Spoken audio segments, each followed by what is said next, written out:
to know Greek and Hebrew to ask questions like most of those we ask. Of equal importance is the fact that scholars don't even agree on how verses should be translated.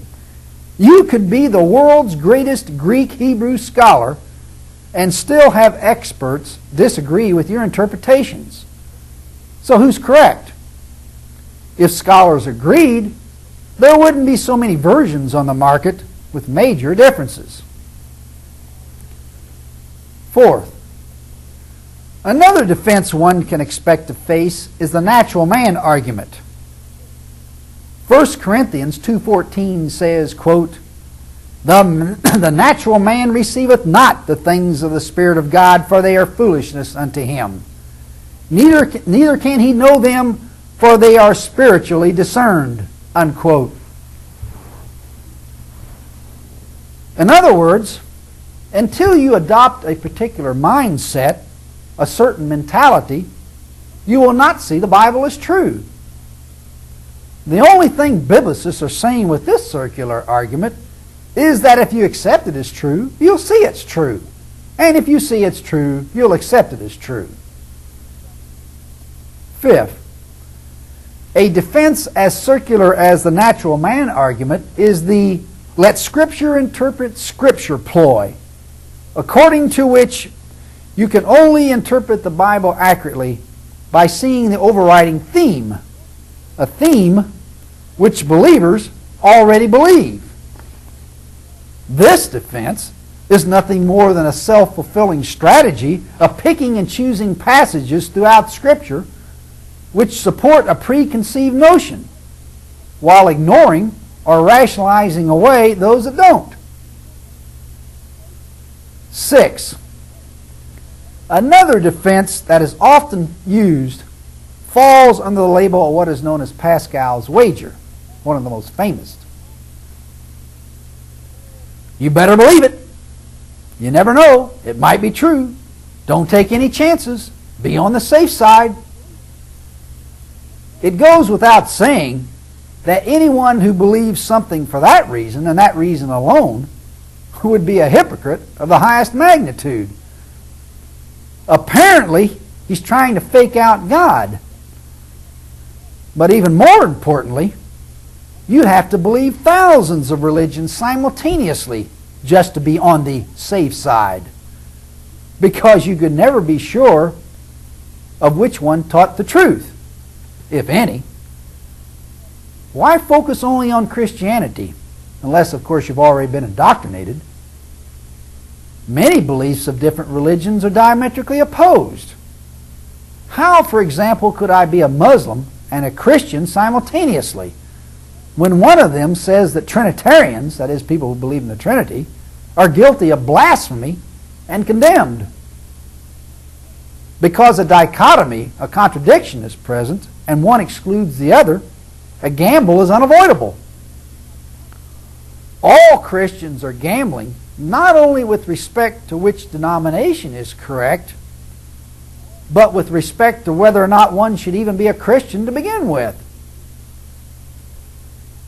7th, another widespread defense is that critics are overusing the literal approach.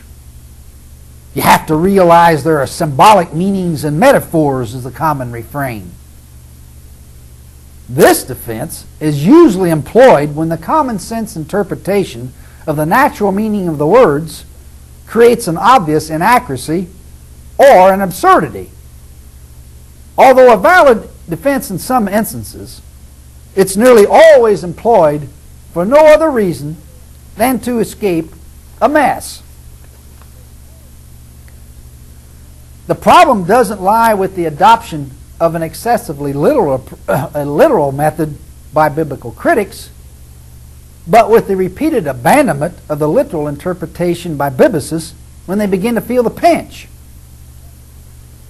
There are hundreds of arguments that could be made by truly strict literalists that are not invoked by more responsible biblical critics.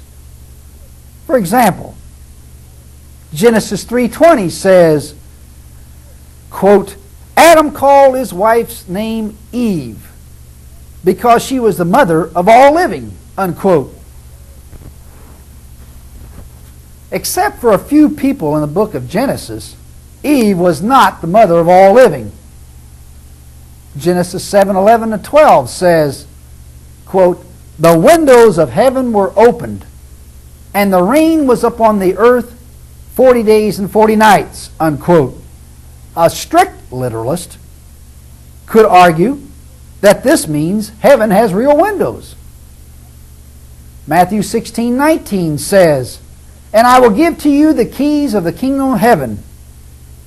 One could argue that real keys are needed to enter heaven. Job 1:20 says, "Naked came I out of my mother's womb, and naked shall I return thither." That'd be quite an accomplishment, considering the fact that many mothers are deceased and many children are bigger than their mothers. But a strict literalist, that I am not, could argue that that's what it says.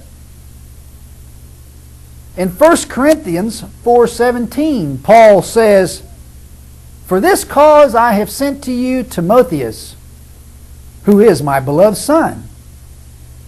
The argument could be made that Timotheus was the son of Paul. John 3:7 says, "Ye must be born again."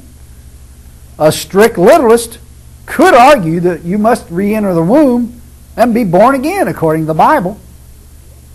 Jesus called himself a door in John 10:7, was called a rock in 1 Corinthians 10:4, and called his followers sheep in John 10:7. So there are numerous verses biblical opponents could invoke if they really were strict literalists adhering to a wooden approach.